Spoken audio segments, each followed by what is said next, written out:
Okay, everybody, the time has struck. We are starting off. Welcome to the FileMaker Pro User Group Dallas chapter meeting.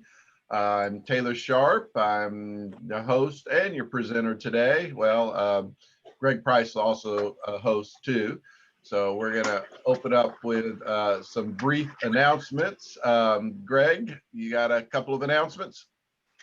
Well, yeah, the first thing I'd like to announce is that as a group, Taylor and I thought that it might be a good idea for us to start sort of a user tip pool, if you will. The idea here being is that we all have great ideas about, we all come up with great ideas and great solutions when working with FileMaker. And we thought that even though individual folks might not have enough to be able to put on their own presentation about the things that they do that really help them out, that they'd like to share with others, that maybe we create sort of an ongoing pool of these tips where people can submit them. And then we as a group can go ahead and just present them. You don't necessarily have to present your own tip yourself, but if it's included, obviously you'd get credit for it, and it'd be something that we would post, and everybody be able to access these ongoing. We thought it might be a good idea for us to be able to kind of share all our various experiences and innovations that we've done with FileMaker in a way that everybody can benefit from, if that makes sense. Okay, the other part that I'd like to talk about here is that we'd like to sort of open up to get some ideas from users about what you guys would like to see in the future, like what kind of presentations. So please contact Taylor and I, or even you can use the message app in Ring Central while we're in this meeting. I'll keep that open and keep an eye on it.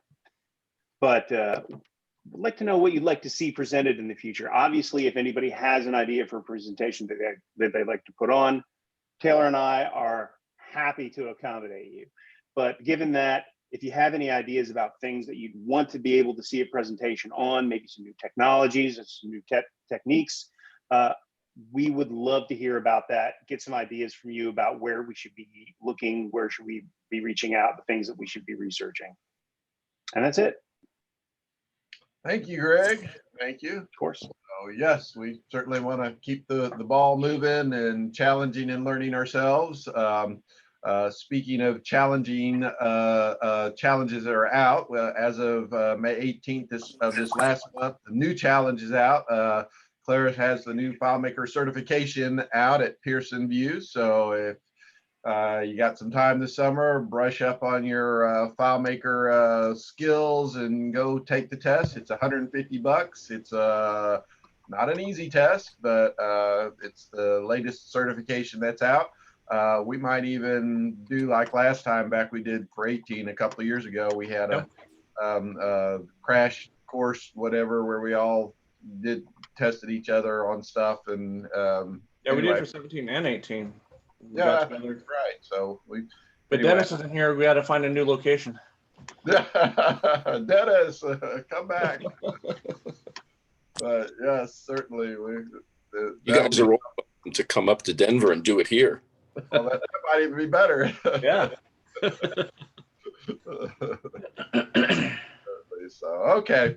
Well, on to our presentation today. Again, as I said before, I'm Taylor Sharp, and I'm with TMS Software. I'm a small developer here in Dallas. And one of the things that seems to be catching a lot of interest, and this was actually spurred by a discussion that Dennis and I had about the upcoming certification exam and getting some better knowledge of FileMaker's API and, you know, what an API is and how it works. So today's presentation is taking a general look at APIs, kind of assuming that you really don't know much about APIs other than hearing the acronym, and you like to see how this might work for FileMakers. So let me get my screen sharing started here. Okay. I'm hoping you guys are seeing my API intro screen. So. Yep. Okay, so what is an API? So we're going to start off with, well, the acronym stands for Application Programming Interface. So once I've told that to you, feel free to forget it because it's kind of not all that important. Basically, it's where two uniquely separate systems are communicating with each other. So things that are very segregated, they're their own thing. They weren't developed not thinking about the other thing, but then suddenly they realize they want to share some information. So basically an API is an agreed upon method of communication. And so you have API providers and you have API clients. In other words, people who have the information and then people who want to consume the information. So some of the big name API providers are, Google with all their maps, charts, and a whole bunch of different things, and mail. Then there's things like UPS and FedEx, but there are literally thousands, if not hundreds of thousands of APIs out there that can be exposed that you can get data from, including FileMaker can be a provider of API information. It can be the server that provides the API service. Now, probably more of what's going to happen when you're getting introduced to APIs is you're usually going to be more of a client than a provider. So a client means I have a system, I've developed a FileMaker system, and I want to consume some information from somewhere else that might be useful. It might be, I've got a tracking number at UPS or FedEx, and I want to find out, has that been delivered? So I want to be able to talk to some other service. So a lot of when you're getting your feet wet with APIs in FileMaker, you start out as learning how to use FileMaker as a client to consume the information. But and while you can get wrapped up in doing nothing but that, it's also important to remember FileMaker can also be a provider, a service provider, just like some of these other big boys do. FileMaker can also to provide API services. So the way that we're doing all of these API communications is through a standard called RESTful, which stands for Representational State Transfer. Feel free to forget that, but it was developed by a guy named Roy Fielding in his 2000 PhD dissertation. And everything has kind of developed from there. But basically, what it took over was before that we had SOAP, Simple Object Access Protocol, and XML was kind of the old school way of doing things. And the RESTful state of communication is kind of where all the new APIs are. So if you do see SOAP, realize that's a way, of saying old school. And while I understand some people are still diehard XML people, in many ways in the API world, XML is old school, and we'll talk about the new school stuff that's done now. So, but the nice thing is, well, first of all, realize it's still fairly current in a lot of things. I mean, the whole idea of a RESTful architecture didn't come around until 2000, so it's not all that old. Of course, I'm showing my age that I don't think 2000's that old, but anyway. But the basics to what he proposed is that we have a basic architecture, and there are four things that go with this basic architecture in a RESTful API. There's the URL, which stands for Universal Resource Locator. That's basically your domain name that you put in a web browser somewhere. Then you have security. And so security is going to be where you're authenticating somehow. Then you're going to have a method, and we'll talk about methods later on. And then we're going to have a payload, and your payload is where you're either asking questions or saying, what needs to be done. So that's where you're sending instructions. So these are the real basics of what a RESTful API are, and you will be making use of these whenever you're particularly working as a client to consume information at other data API providers. So the first thing is let's take a little bit of look at security. Security is, there's a lot of different options in security. And so I will talk about first of all, in security, there's the old, and this follows with FileMaker security guideline too. There's authentication and there's authorization.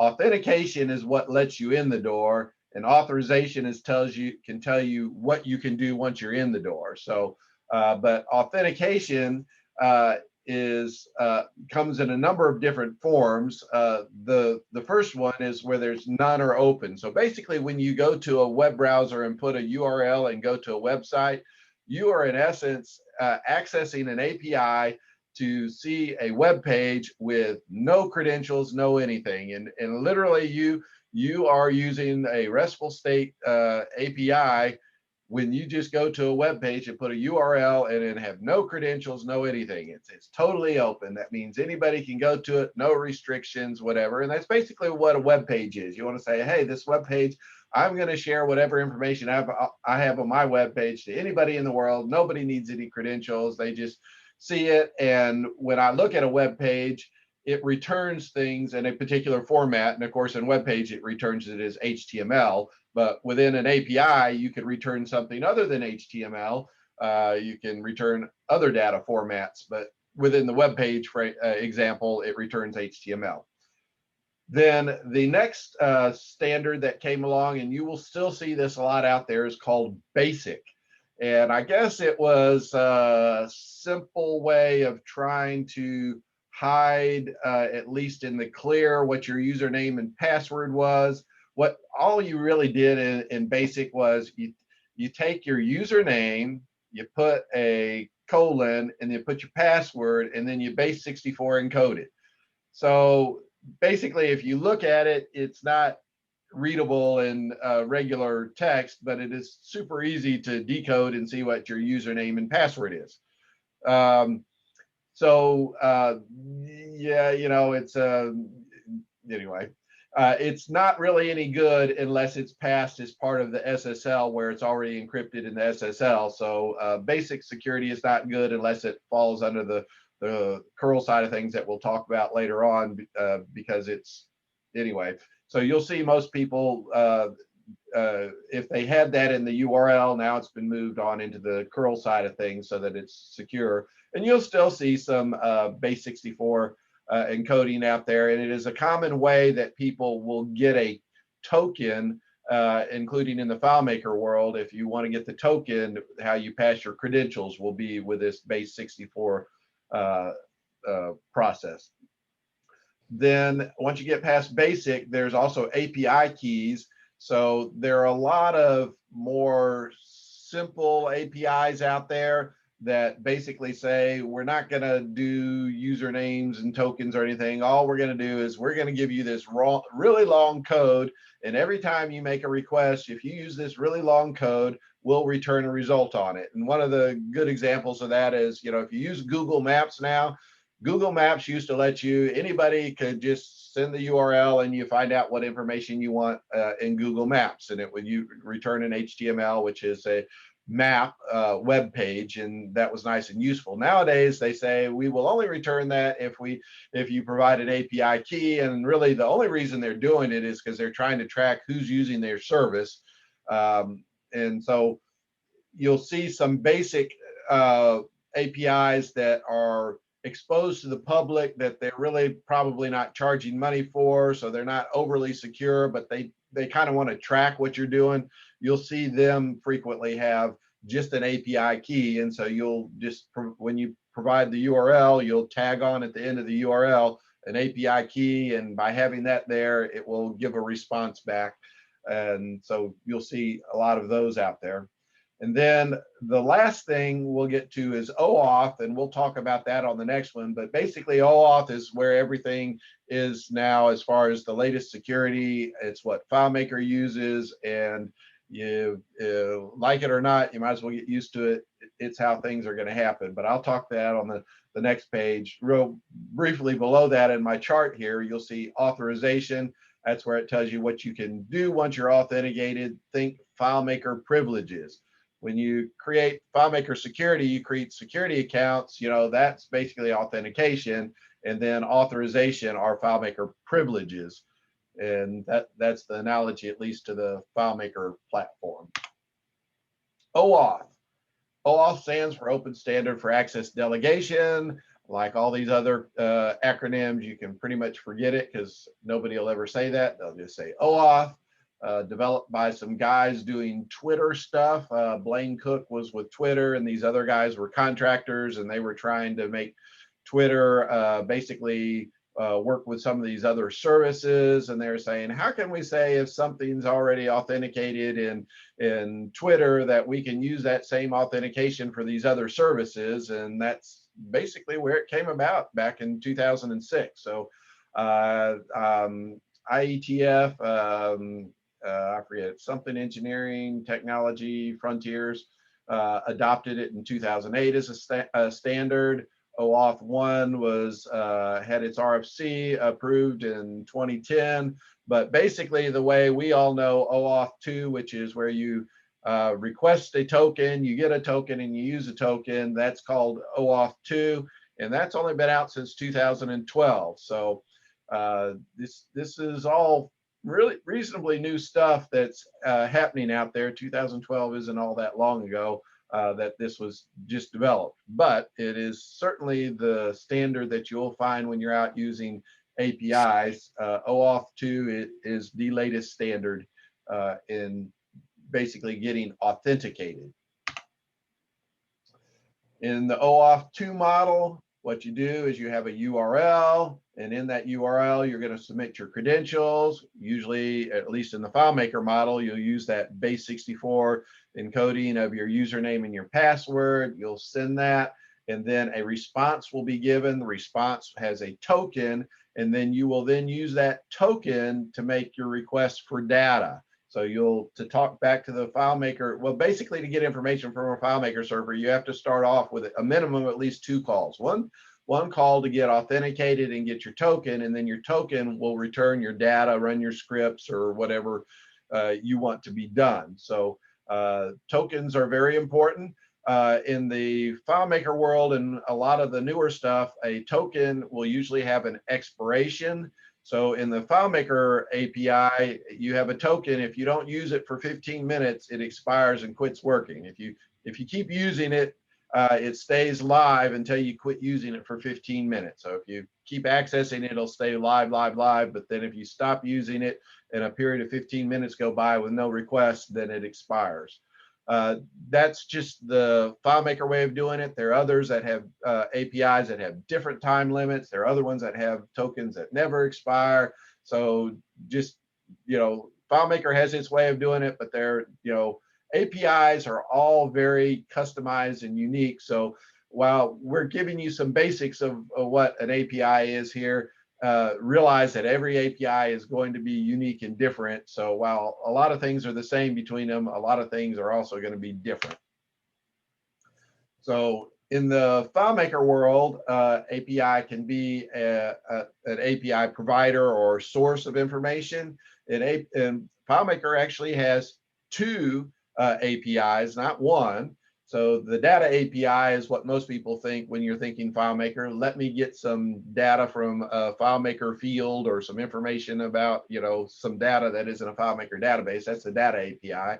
And then there's the admin API, which is basically your FileMaker admin console. So everything in FileMaker's web admin console can also be handled through an API. And so it gives some powers to, within FileMaker, use the access the admin API to do things that maybe you want to automate that you could automate just, for example, using the admin console. So it gives you some power on there. So FileMaker actually has 2 APIs built into it. Can I ask you a question about that? Sure. Is there a list somewhere of the things that you can do with the admin API that you cannot do in the admin console? They don't tell you what you can do or what you can't do in the other. What they do is they say, here are all the things that you can do in the admin API. And so basically you have to work backwards from it. What all's in there that isn't in the admin console. And it's, I haven't seen a summary of it, but yes, there are a number of things that you can do like changing the cache size and some other things that you just you can't do with the admin console, but you certainly can do with the admin API. And do you know where that is, where you can get that information? It is coming up here in a future web page here. Good, thank you. Okay, and then API consumer within FileMaker is you're going to start with a URL, and we'll talk where you go from there. So once you talk with an API, you're going to have methods. And so you have to, these are just basic methods. You're going to have to recognize the word method, and these go in what's called the header, which we haven't really talked about yet, but methods are going to be get, post, put, and delete. And they're real simple. Get is I'm getting information, just return some information to me, and then I'm going to parse it out and make it into something else. Post is I want to edit, or I want to create a record, so I'm going to post or send something there to be created. And then put and patch are going to be usually editing or giving instructions. And then delete obviously is I want to delete a record or records. And you will see these, just get used to putting those in the header, get, post, put or patch, and then delete. You'll do that. And of course, how those are all formatted in the header are going to change by API, but you will see those over and over again. And then once the method submits the request, then you get the data that gets returned. So real briefly, data that is both submitted as well as what is returned can be in all kinds of formats. And so, we're just kind of doing an overview. So we're going to talk about what most of it. XML, extensive markup language, is old school, but still out there. So if you do a lot of API work, you'll probably run into some API that still does XML. XML is only done in SOAP stuff. The new format, though, is JSON, stands for JavaScript Object Notation, another meaningless acronym, but it is the nice thing about it. Well, first of all, it's the most common. So, and FileMaker has adopted it in its function. So that's another reason to get on board with it. It's real simple. It's name value pairs. You have a field name and you have some value that goes in that field. And so it pairs every name and value together. And when formatted, it's easily human readable. So that's kind of the big benefits of JSON compared to a lot of other formats. The arguments can be that XML is more powerful. Yes, it is, but it is not near as readable even when formatted, I think, as JSON. And so I think that's why JSON is pretty much taken over in the API world. So get on the JSON bandwagon. FileMaker has, and we have a number of good tools on in FileMaker to manipulate JSON. Okay, API documentation is very useful because every API is unique. They just don't make them the same, and everyone has its little quirks. Most of them hopefully come with documentation.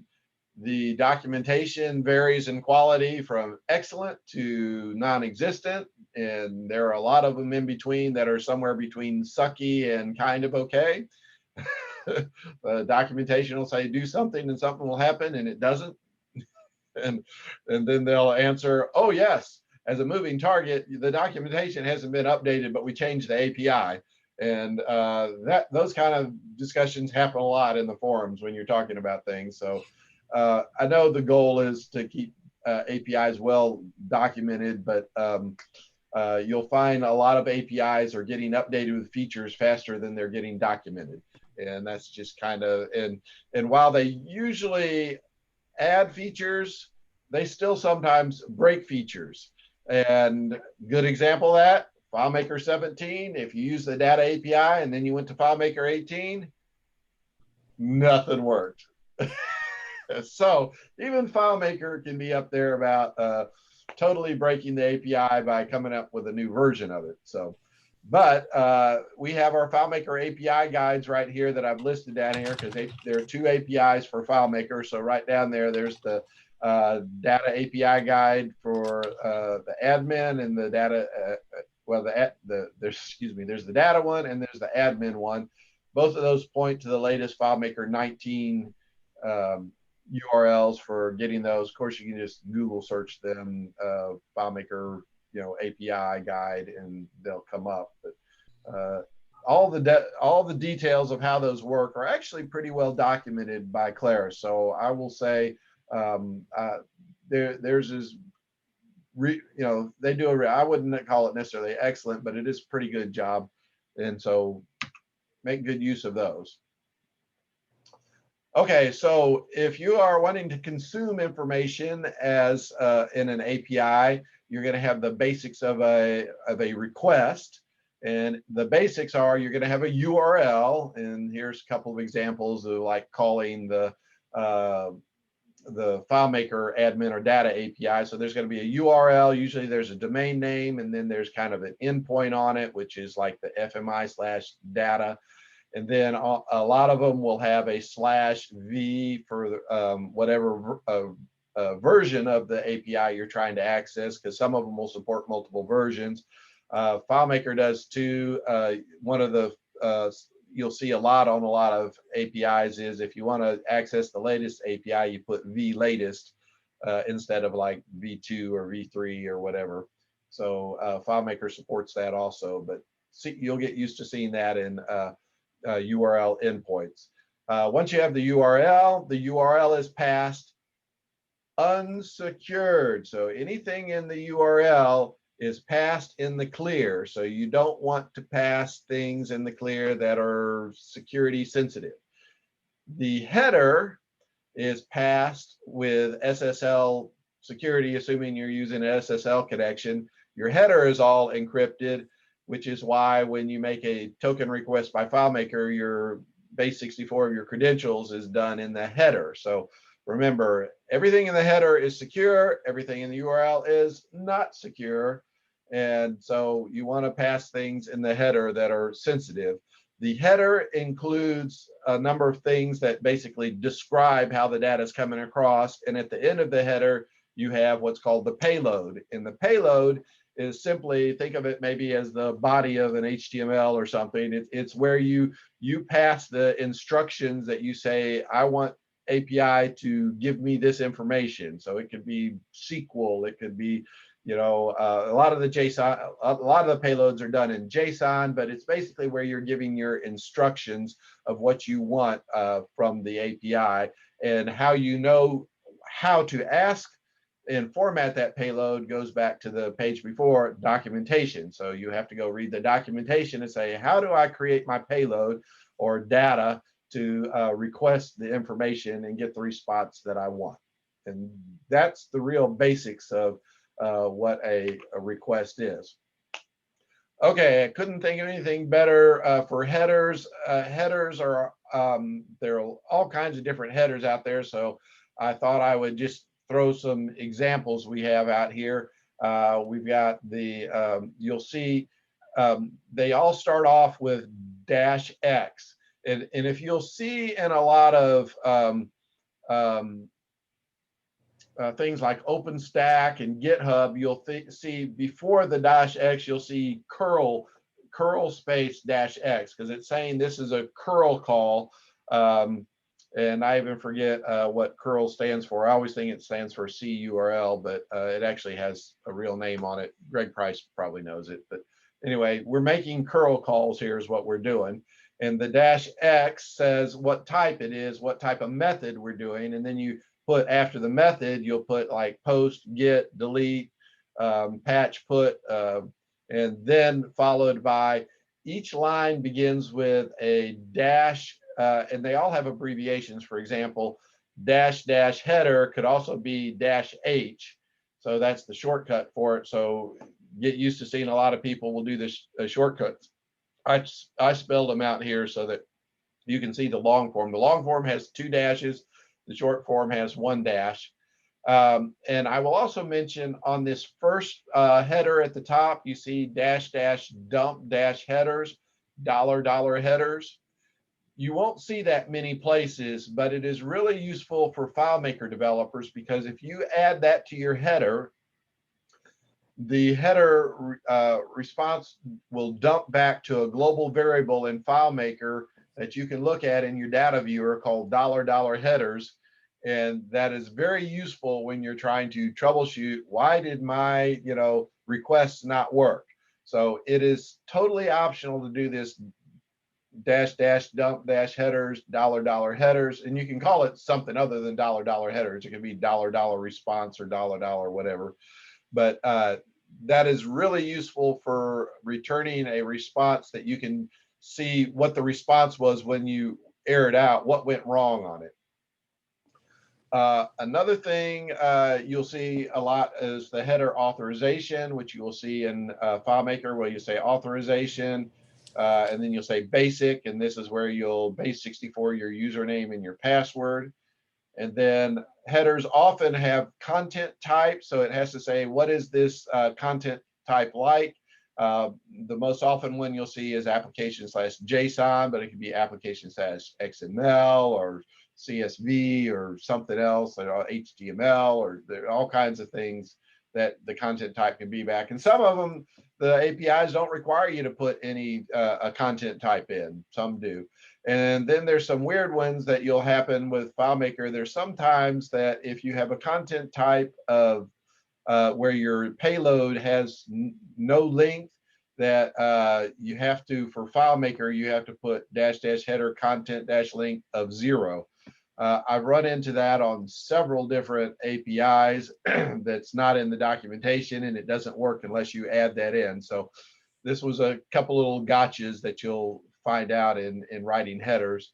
Down here on the left, you can see we have the post where we're passing a post to say, I want to get a token. So I'm passing my authorization in the header. Since it's in a header, it's already encrypted with a SSL.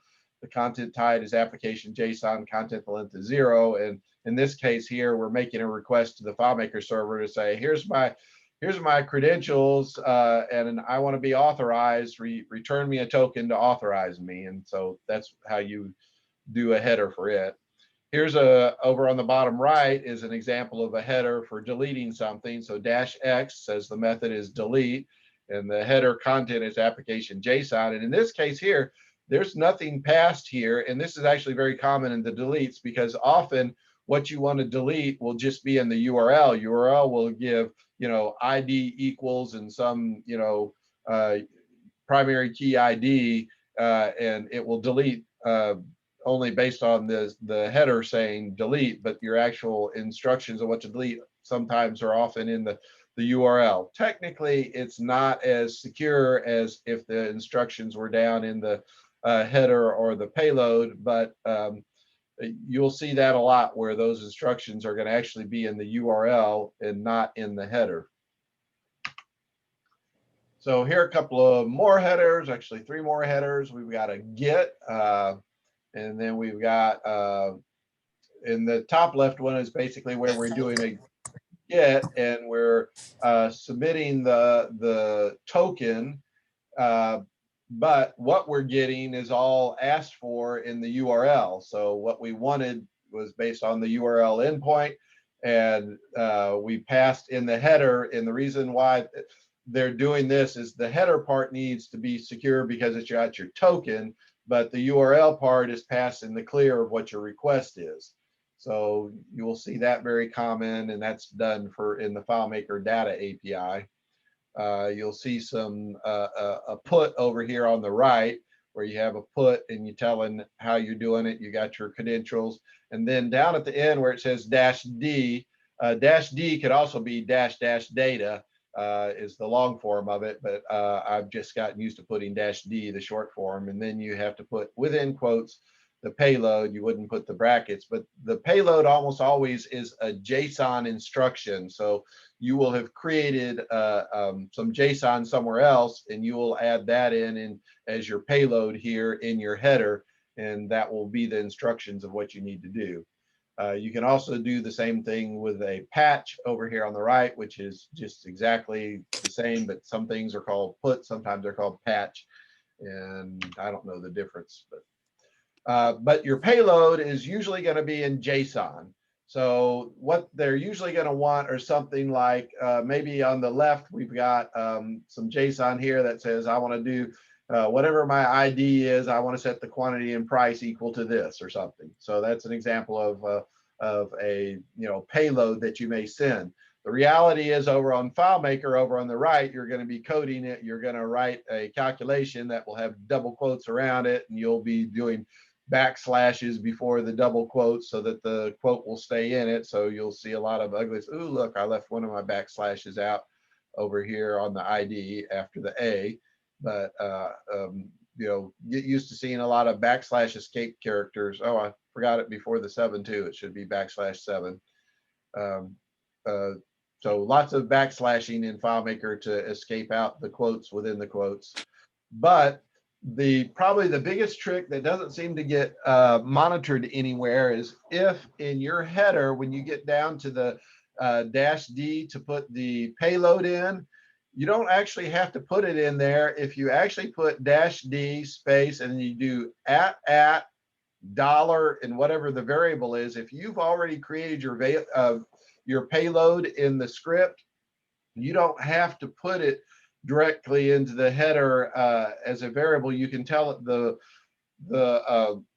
header to call the variable by putting @ dollar variable, or dollar payload, or dollar whatever you want to call it right there in the header is a kind of a cheap way to get around not having to put everything right in the header. So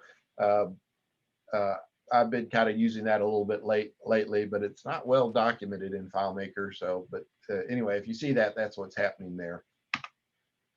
And all of this happens through one wonderful function called insert from URL.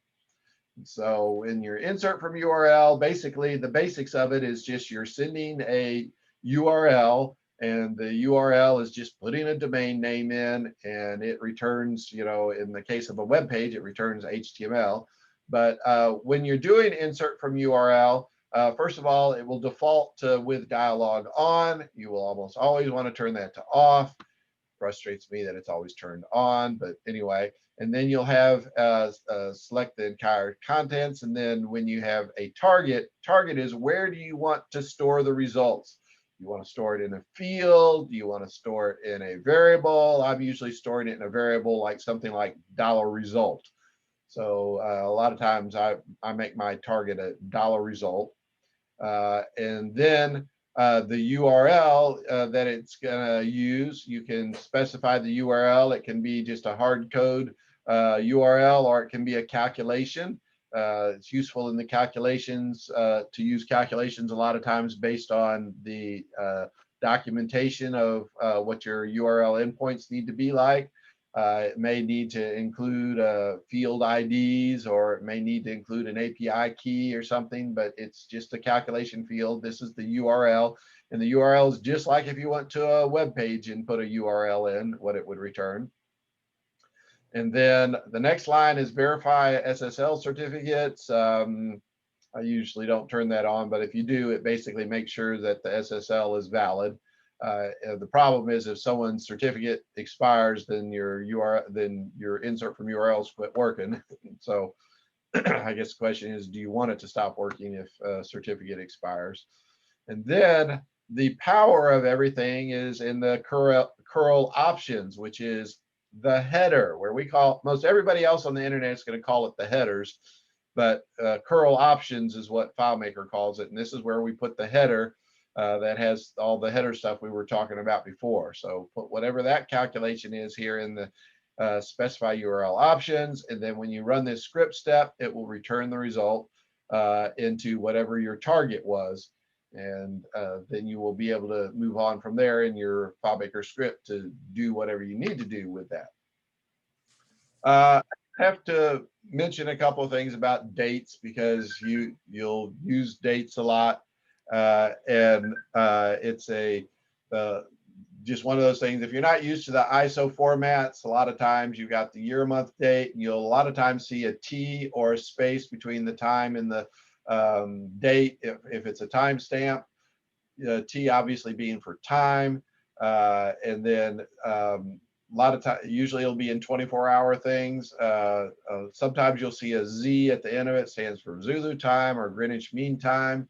And also, if you see these plus or minuses at the end, that means, you know, how many times off of Zulu you are. So I think in like Texas, we're like -6 or 5 or something. So these are common formats. So a lot of times you'll see data like this. However, the Unix dates are all stored in number of dates or seconds since January 1st, 1970. And what does January 1st, 1970 mean? It's genuinely an arbitrary date that came out when they were developing Unix. So there's no value in that date. But for example, a lot of times when you get a URL response, it'll have a timestamp, and in the timestamp, you'll see a number like this, 16228182279. You'll be like, what is that? Well, what that is how many seconds have passed since January 1st, 1970. And so in this case, this number here is January 4th, 2020 at 2:51 p.m. and 19 seconds, Greenwich Mean Time. So if you're a purist into date stuff, you'll notice that this is how many seconds since that date. There are not there are such things as leap seconds, which happens, I don't know, however many years leap seconds happen. It does not respect leap seconds. So some of you purists out there, it doesn't respect them so that they don't have the possibility of 2 seconds having the same value. But some of the date and time people who will note that the world doesn't spin exactly the same as it should always can get into that. But just had to mention dates because it will be something that when you're dealing with APIs, get used to seeing dates in that last format you see down there. Okay, FileMakers works great with consuming APIs. What you'll find out is when you're trying to consume APIs, it gets frustrating when you try it and it doesn't work. Yes, there will be a lot of, I submitted something and I got garbage back, or I didn't get what I wanted, or it says not authorized, or it gives a string of errors, and it just, it's, no fun. So one of the real useful tools outside of FileMaker you can do is a program called Postman. And it lets you basically play around and mess around with the URL and the headers and the payload right in a program that does nothing but that for making test URL calls and the payload. And so a lot of times I will go to Postman and test it out there. And once I got my header working the way I want, then I take it over and put it in FileMaker. So if you're going to do a lot of APIs, Postman is very useful. There are other tools out there, but probably one of the nicest things about Postman, it is free. So for those of you like the free world, there's a lot to be said for Postman. Likewise, Postman is supported a lot in GitHub and Stack Overflow, where you can get already made examples that you can import, and then you can test them out. And once you get them the way you want, then you can then copy them and put them over in a FileMaker. So if you're going to do much with API stuff, take a look at Postman. The price is right. Okay, so that kind of gets to the end of the keynote part. So let me move over into some example stuff here. So before I do examples, do we have any questions at this point here? Questions? Do I put you all to sleep? Hope I haven't. Okay, so for examples here, here is an example that I just noted. I actually downloaded it today. It's an example that I've had on my website. A lot of you will know that I do a lot of examples on the website. So tms.us/fm. is where I keep a lot of these templates, which is in a web direct page. So you can get any of these templates that you want just by coming over here into web direct and download them. So here's an example of one I had working, and I was all ready to show it to you as my open API, and I went and started to try to run it today, and guess what? It doesn't work anymore. So this is an example of APIs are a moving target.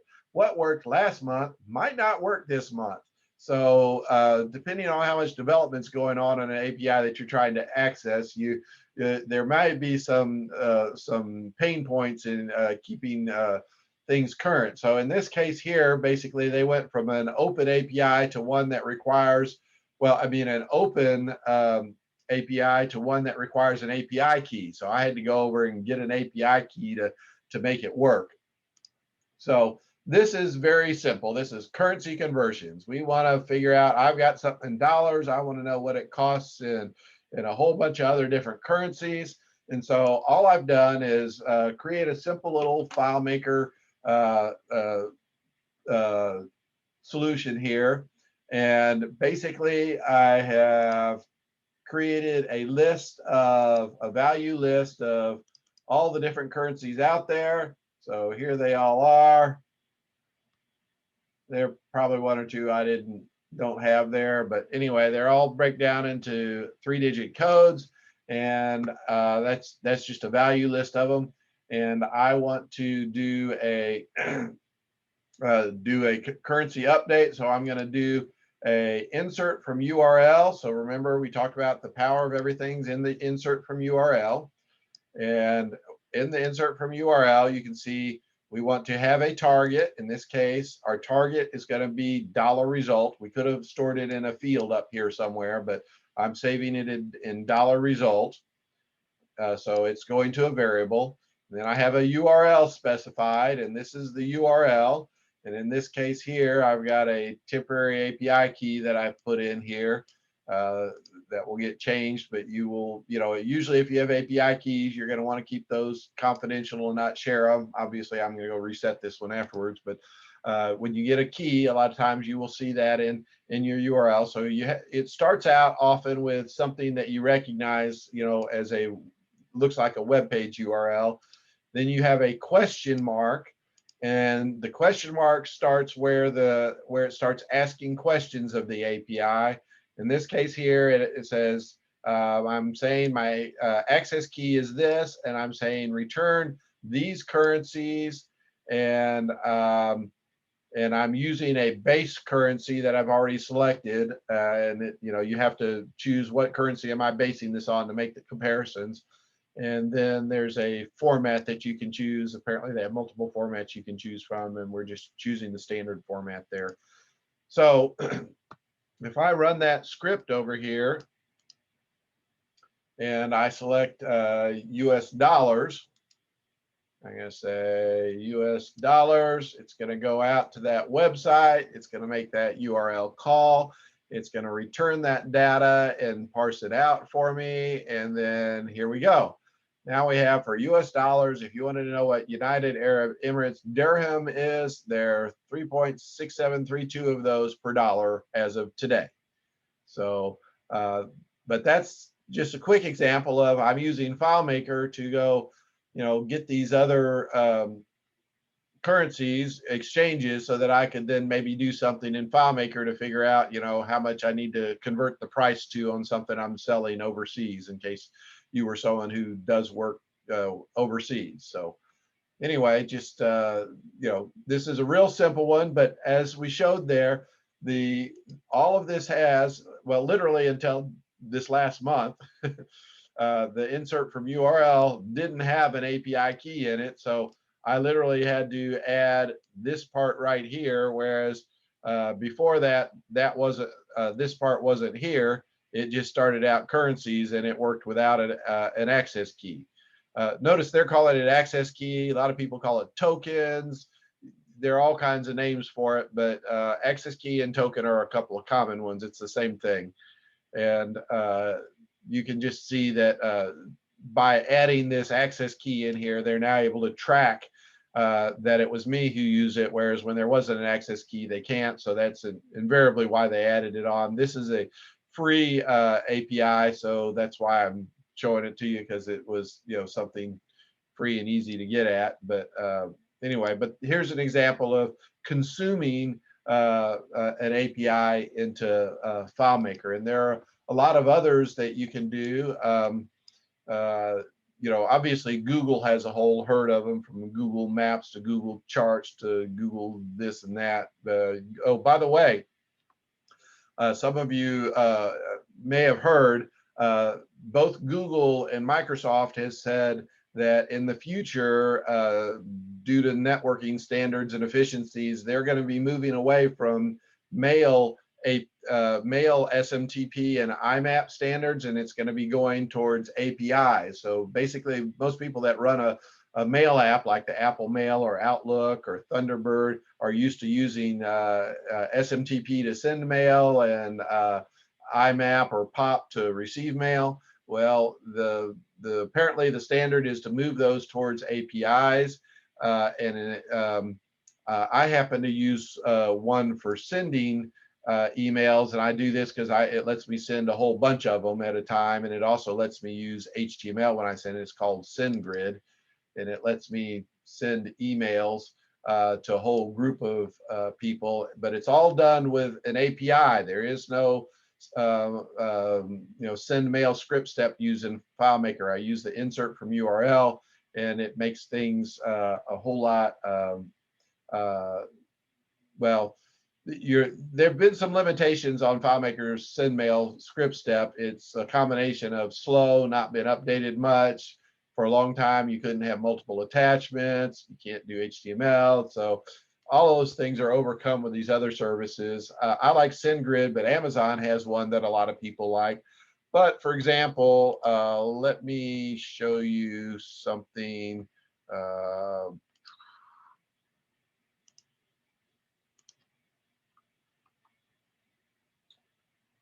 Here's I belong to a group called the English Speaking Union.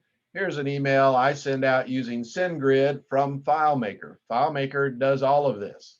So as you can see, it gets the background, it puts the text in, it puts the name of the person in there, it gets the agenda. You know, you have to know HTML obviously to do it, but this was sent out by FileMaker. So lots of things can be done with these API mail things that you can't really do in FileMaker yet.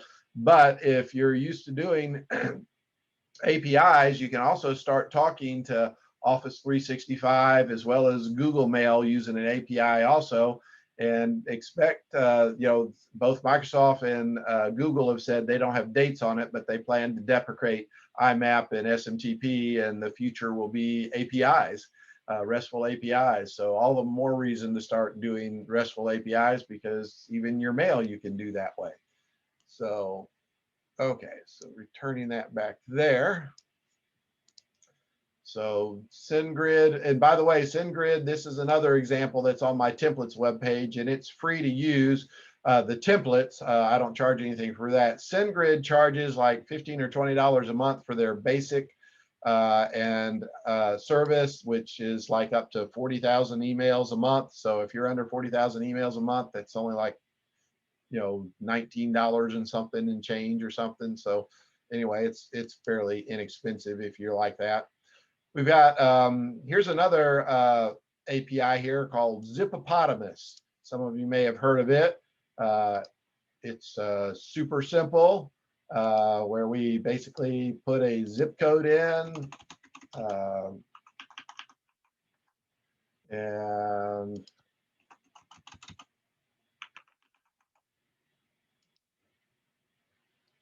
exit, let's see, 662. Why is it not updating?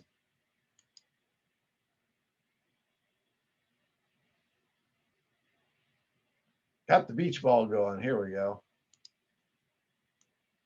Supposed to trigger when I leave.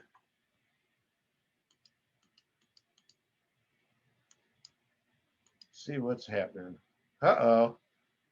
getting a navigation error. Maybe this URL has quit working too. And this is where when you get an error, you go back and say, you know, what's happening in my data viewer here. So let's see. We have the zip that we're trying to send, city field. So this is the URL that we're trying to send right here.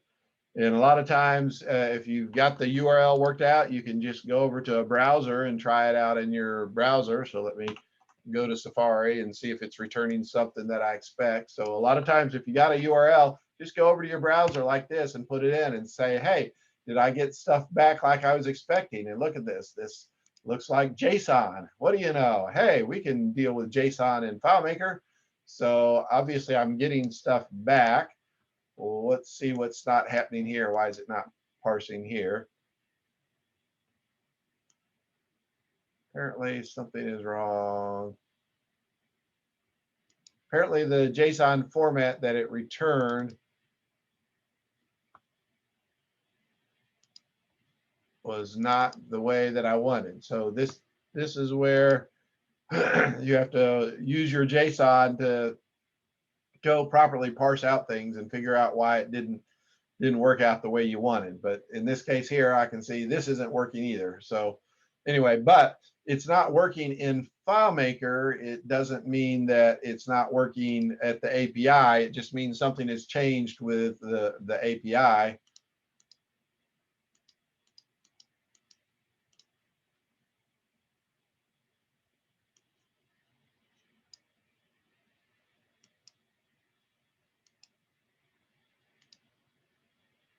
So anyway, I'll just need to go update Zipopotamus so that it'll work. But basically, you put a zip code in and it returns the answer. In this case here, it returns 76203 is going to be Denton.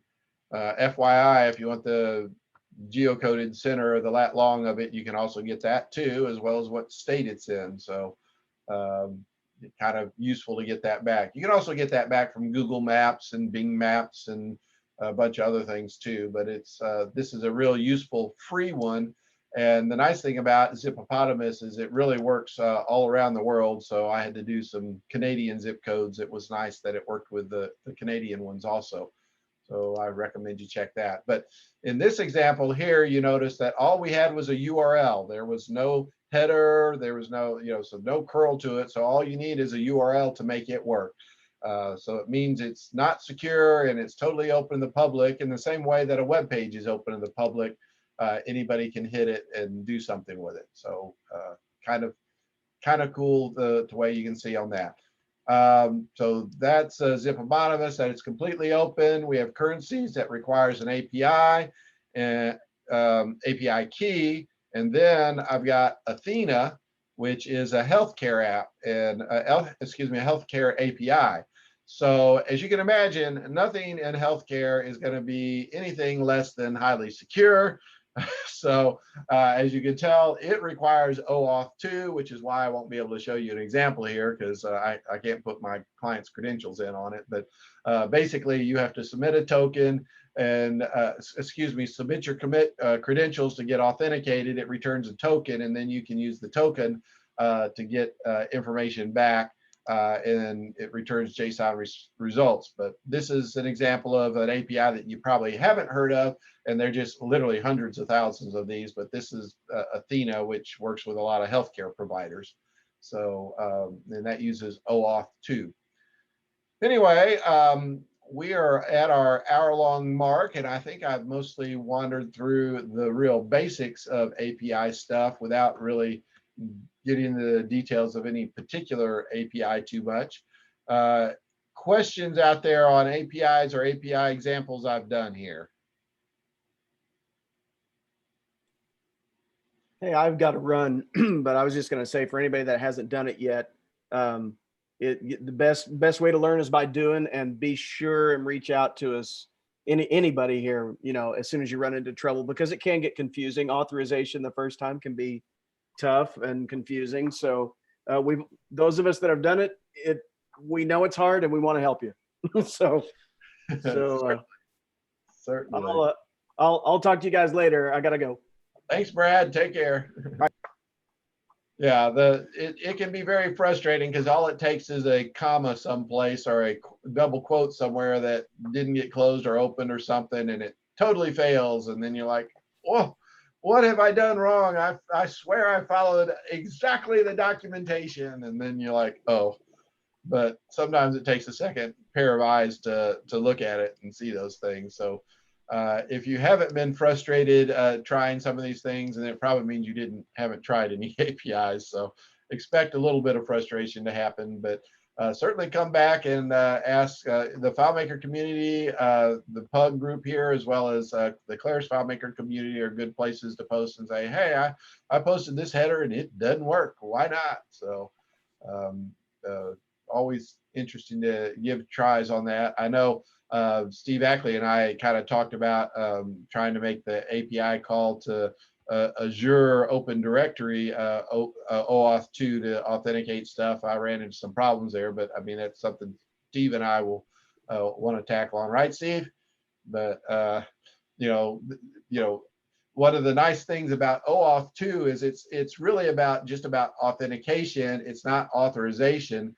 So you can actually have a different system authenticate you to let you in, and then when you get in, you have different authorization privileges. And so in many ways you can say, hey, I want people to be authenticated by Microsoft or Google or Amazon or something like that. And but it means the credentials, the authentication part, aren't kept in my FileMaker solution, but I'm using that credential to authenticate that they can get in. And then once based on that, I can figure out their authorization of what they can do once they're in.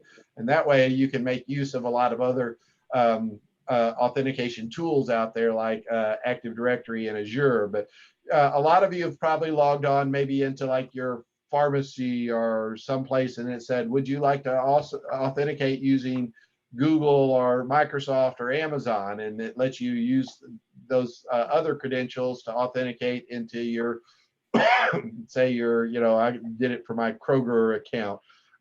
You'll see a lot of those things happening because we've actually, OAuth can be separated out from your system and handled by an external third-party system. One of the nice things about that is you can dump authentication off to some heavyweight people like Microsoft and Amazon, and because with the world out there, we see all the threats and targets and attacks happening on places, and a lot of times those attacks are happening on the authentication end of things. It's obviously, you and I, or most of us, are small-time developers. We can't keep up on the latest security hacks going on out there. So by spinning that off to some of these other third-party authenticators, that can be very useful for us to let them fight the big battle while we just do the small battles of making our solution work and let them do the authentication. So something to think about. So. Okay, well, unless we have any other questions, I'm going to bring things to an end and stop the recording. Last opportunity for any questions? I think everybody's still muted, so if anybody has a question, make sure you unmute yourself. Okay, well, I'm going to stop the recording.